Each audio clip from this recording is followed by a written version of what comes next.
We all know you need to be careful about your diet when it comes to things like food allergies or sensitivity to gluten. But food issues can also come into play when it comes to dating. You think about it, I mean, most dates, first dates for sure, are centered around food. You want to make sure you're in tune with your potential mate's diet restrictions. You want to make sure that, well, it's something that you're okay incorporating into your life, too. So joining us with some advice on this is local professional matchmaker Stephanie Kluver from It's Just Lunch. Stephanie, great to have you with us. Good morning. All right, when we first talked about this, I think some people were like, come on, like, how big of a deal is this? How big of a deal is it? It's becoming a bigger deal. Everyone has a different diet restriction. We have vegan, people are eating raw now, vegetarians, and when you go on a date and that's all you're talking about, it puts a really weird spin on the date. I do think it's more important that people realize, because it can be long term. If you keep going out, then it becomes probably a bigger deal. Right, and when you're going into a date and you're sitting there and the whole conversation is based on what am I going to get off this menu, that's not going to create chemistry. So you just need to get out of the restaurant, do something else for a first date? Well, first dates are great in restaurants and having a lunch, a brunch, or a drink. It's Just Lunch. We say your no company's dinners. called It's Just Lunch, yes, so obviously. Yes. Yeah, right. We stay away from dinner because it's too long. We want it to just be an hour.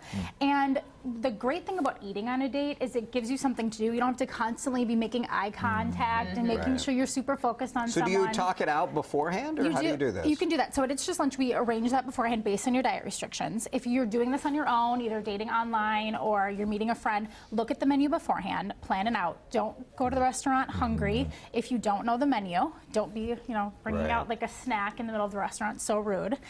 So know the menu beforehand and know what you have going. And if you're going to someone's house, please bring a dish that you can eat or let the host know beforehand.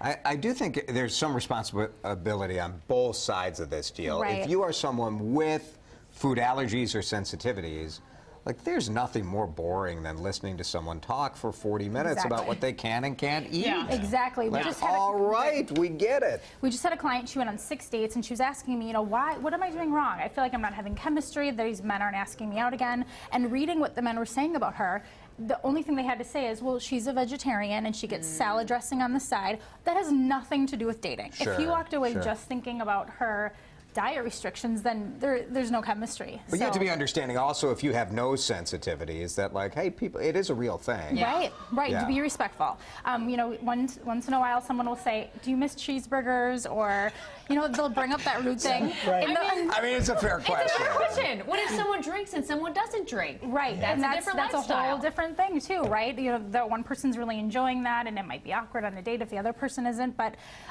don't hide meat in the meal you have your date. That would be strange. Don't let the burger break up your love. Exactly, and don't bring up what they miss and what they're missing out on. Is there a point where you just say it can't work? If you're a huge meat eater, a chef, or again, when you bring up the alcohol, if you're a food critic, if you don't drink and you're a bartender, you have to think about how big of this, but don't make food the center of your life. Eat to live, don't live to eat. I think that we don't want to get too focused on it. We're doing it all wrong. You're not following that at all, though. Well, I'm a food critic, so like you kind of live to eat. Yeah, I live to eat. But you, Alyssa, probably could you marry a vegetarian? No. Yeah, with as much as you love pork. Probably not. Probably not. Could be tough, yeah. All right. That would be worse for me than like a different religion. That would be fine. Yeah. That would be fine. Stephanie, thank you. Thanks for having me.